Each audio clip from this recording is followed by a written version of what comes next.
Hatime, eski Said'in serkeş, muftehir, mağrur, ucuplu, riyakar nefsini susturan, teslime mecbur eden 5 fıkradır.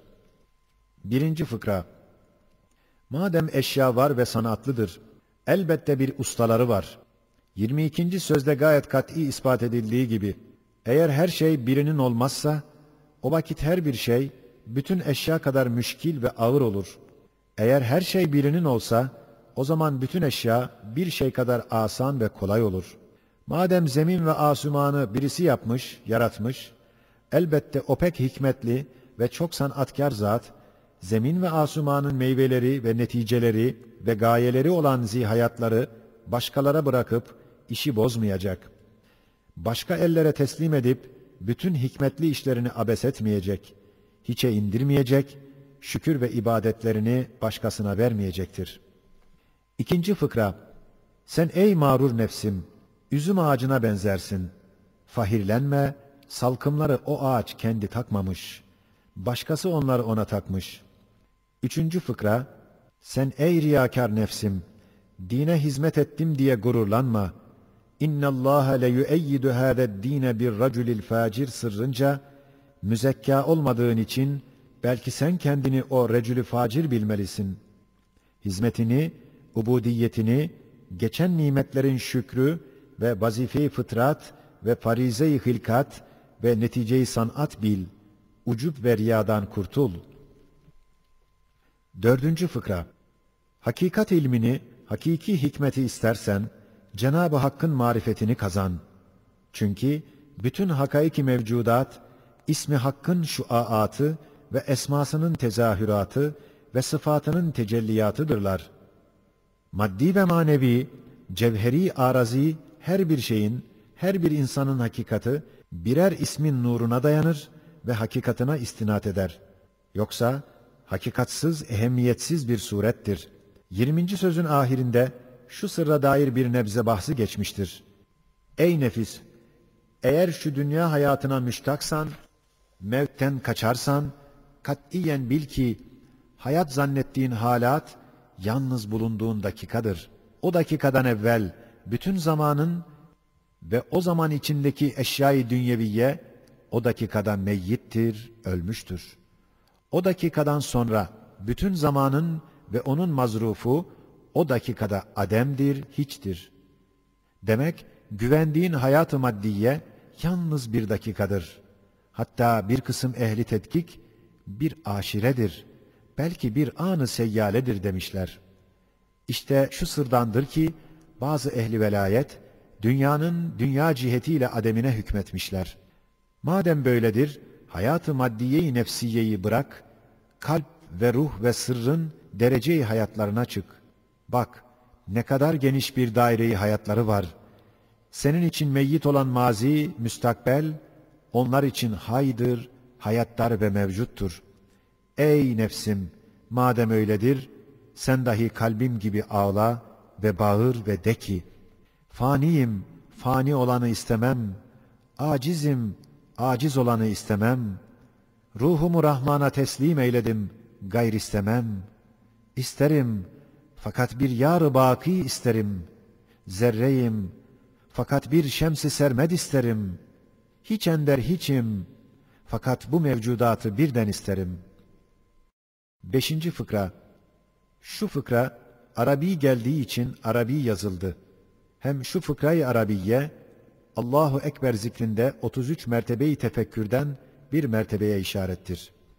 Allahu Ekber, İz huvel kadirul alimul hakimul kerimul rahimul cemilul nakkaşul ezeliyyullezî ma hakikatu hâzihil kainat kullen ve cüz'en ve sahaife ve tabakatin ve ma hakaiku hâzihil mevcudat külliyen ve cüz'iyen ve vücuden ve bekaen illa hututu kalemi kadaihi ve kaderihi ve tanzimihi ve takdirihi bi'ilmin ve hikmetin ve nukuşu perkâr ilmihi ve hikmetihi ve tasvirihi ve tedbirihi bi sun'in ve inayetin ve tezyinatu yedi beydâi sun'ihi وعنايته وتزيينه وتنويره بلطف وكرم، وأزاهر لطائف لطفه وكرمه وتودده وتعرفه برحمة ونعمة، وثمرات فياض رحمته ونعمته وترحمه وتحننه بجمال وكمال ولمعات تجليات جماله وكماله، بشهادة تفانية المرايا وسيالية المظاهر، مع بقاء الجمال المجرد السرمدي الدائم التجلي والظهور على مر الفصول والعصور والدهور، والدائم الإنعام على مر الأنام والأيام والأعوام. نعم، فالأثر المكمل يدل لذي عقل على الفيل المكمل، ثم الفعل المكمل يدل لذي فهم على الاسم المكمل، ثم الاسم المكمل يدل بالبداهة على الوصف المكمل، ثم الوصف المكمل يدل بالضرورة على الشأن المكمل، ثم الشأن المكمل يدل باليقين على كمال الذات بما يليق بالذات وهو الحق اليقين. نعم، تفاني المرآة، زوال الموجودات، مع التجلي الدائم، مع الفيض الملازم، من أظهر الظواهر أن الجمال الظاهرة ليس ملك المظاهر، من أفصح تبيان، من أوضح برهان للجمال المجرد، للإحسان المجدد، للواجب الوجود، للباقي الودود. اللهم صل على سيدنا محمد من الأزل إلى الأبد عدد ما في علم الله وعلى آله وصحبه وسلم. Zeyl. Bismillahirrahmanirrahim. Bu küçücük zeylin büyük bir ehemmiyeti var. Herkese menfaatlidir. Cenab-ı Hakk'a vasıl olacak tarikler pek çoktur. Bütün hak tarikler Kur'an'dan alınmıştır. Fakat tarikatların bazısından daha kısa, daha selametli, daha umumiyetli oluyor. O tarikler içinde kasır fehmimle Kur'an'dan istifade ettiğim acz ve fakr ve şefkat ve tefekkür tarikıdır. Evet, acz dahi aşk gibi belki daha eslem bir tariktir ki, ubudiyet tarikıyla mahbubiyete kadar gider. Fakr dahi Rahman ismine isal eder. Hem şefkat dahi aşk gibi belki daha keskin ve daha geniş bir tariktir ki, Rahim ismine isal eder. Hem tefekkür dahi aşk gibi belki daha zengin, daha parlak, daha geniş bir tariktir ki, Hakim ismine isal eder. Şu tarik, hafi tarikler misillü, letaif-i aşere gibi 10 hatve değil ve tarik-i cehriye gibi nüfus-u seb'a 7 mertebeye atılan adımlar değil, belki 4 hatveden ibarettir. Tarikattan ziyade hakikattır, şeriattır. Yanlış anlaşılmasın, acz ve fakr ve kusurunu Cenab-ı Hakk'a karşı görmek demektir. Yoksa onları yapmak veya halka göstermek demek değildir. Şu kısa tarikin evradı, ittiba-ı sünnettir. Feraizi işlemek, kebairi terk etmektir. Ve bilhassa namazı tadil-i erkan ile kılmak, namazın arkasındaki tesbihatı yapmaktır. Birinci hatveye, فَلَا تُزَكُّوا أَنْفُسَكُمْ ayeti işaret ediyor. İkinci hatveye, وَلَا تَكُونُوا كَالَّذ۪ينَ نَسُوا اللّٰهَ فَاَنْسَاهُمْ أَنْفُسَهُمْ ayeti işaret ediyor. Üçüncü hatveye, مَا أَصَابَكَ مِنْ حَسَنَةٍ فَمِنَ اللّٰهِ وَمَا أَصَابَكَ مِنْ سَيِّئَةٍ فَمِنْ نَفْسِكَ ayeti işaret ediyor. Dördüncü hatveye, كُلُّ شَيْءٍ هَالِكٌ اِلَّا وَجْهَهِ ayeti işaret ediyor. Şu 4 hatvenin kısa bir izahı şudur ki, birinci hatvede فَلَا تُزَكُّوا أَنْفُسَكُمْ ayeti işaret ettiği gibi, tezkiye-i nefs etmemek. Zira insan, cibilliyeti ve fıtratı hasebiyle nefsini sever. Belki evvela ve bizzat yalnız zatını sever, başka her şeyi nefsine feda eder. Mabuda layık bir tarzda nefsini metheder. Mabuda layık bir tenzih ile nefsini meayipten tenzih ve tebriye eder. Elden geldiği kadar kusurları kendine layık görmez ve kabul etmez. Nefsine perestiş eder tarzında şiddetle müdafaa eder. Hatta fıtratında tevdi edilen ve mabudu hakikinin hamd ve tesbihi için ona verilen cihazat ve istidadı kendi nefsine sarf ederek men ittehade ilahehu hevah sırrına mazhar olur. Kendini görür, kendine güvenir, kendini beğenir. İşte şu mertebede, şu hatvede tezkiyesi, tathiri, onu tezkiye etmemek, tebriye etmemektir. İkinci hatvede وَلَا تَكُونُوا كَالَّذ۪ينَ نَسُوا اللّٰهَ فَاَنْسَاهُمْ اَنْفُسَهُمْ dersini verdiği gibi, kendini unutmuş, kendinden haberi yok. Mevti düşünse başkasına verir. Fena ve zevali görse kendine almaz ve külfet ve hizmet makamında nefsini unutmak, fakat ahz-ı ücret ve istifade-i huzuzat makamında nefsini düşünmek, şiddetle iltizam etmek, nefs-i emmarenin muktezasıdır. Şu makamda tezkiyesi, tathiri, terbiyesi, şu haletin aksidir. Yani nisyan-ı nefs içinde nisyan etmemek, yani huzuzat ve ihtirasatta unutmak ve mevtte ve hizmette düşünmek.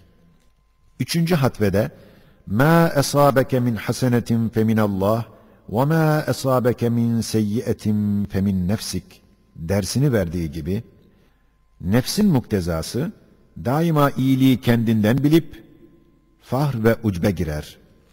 Bu hatvede nefsinde yalnız kusuru ve naksı ve aczi ve fakrı görüp bütün mehasin ve kemalatını Fatır-ı Zülcelal tarafından ona ihsan edilmiş nimetler olduğunu anlayıp fahr yerinde şükür ve temeddüh yerinde hamd etmektir.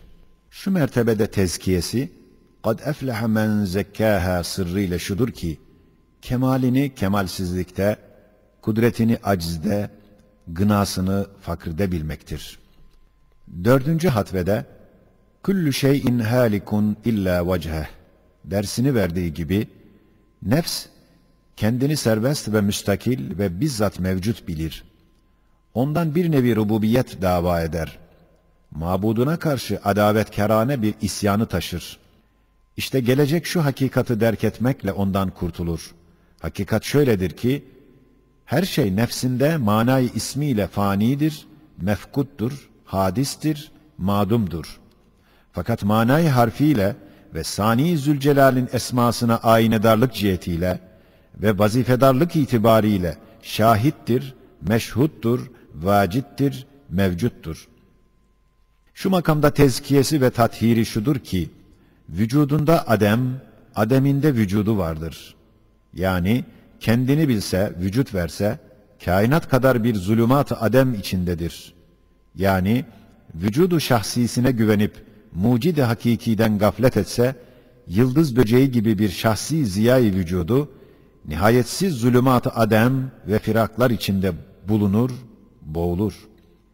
Fakat enaniyeti bırakıp, bizzat nefsi hiç olduğunu ve mucid-i hakikinin bir ayne-i tecellisi bulunduğunu gördüğü vakit, bütün mevcudatı ve nihayetsiz bir vücudu kazanır. Zira bütün mevcudat, esmasının cilvelerine mazhar olan zat-ı vacibül vücudu bulan, her şeyi bulur. Hatime, şu acz, fakr, şefkat, tefekkür tarikindeki 4 hatvenin izahatı, hakikatin ilmine, şeriatın hakikatine, Kur'an'ın hikmetine dair olan 26 adet sözlerde geçmiştir. Yalnız şurada bir iki noktaya kısa bir işaret edeceğiz. Şöyle ki, evet, şu tarik daha kısadır. Çünkü 4 hatvedir. Acz, elini nefisten çekse, doğrudan doğruya Kadir-i Zülcelal'e verir. Halbuki en keskin tarik olan aşk, nefisten elini çeker, fakat maşuk-u mecaziye yapışır. Onun zevalini bulduktan sonra mahbub-u hakikiye gider. Hem şu tarik daha eslemdir. Çünkü nefsin şatahat ve bala pervezane davaları bulunmaz. Çünkü acz ve fakr ve kusurdan başka nefsinde bulmuyor ki haddinden fazla geçsin. Hem bu tarik daha umumi ve caddi kübradır.